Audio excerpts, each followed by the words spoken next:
And you might say, well, Charles, a lot of communities are gathering that had really ugly starts because they were from the early 20th century and they're really racist or they're about domination. But we don't do that anymore. Now it's really about supporting friends in the neighborhood. Fair enough.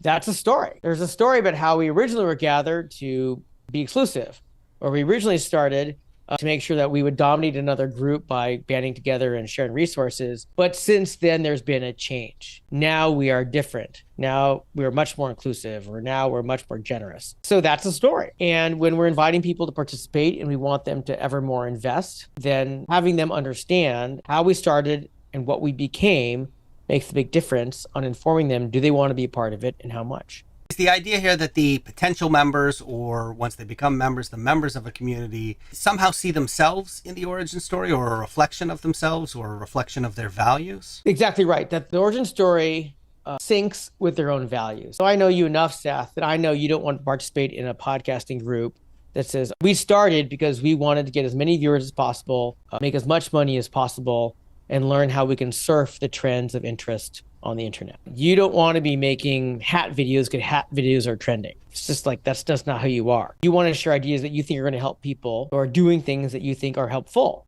in media.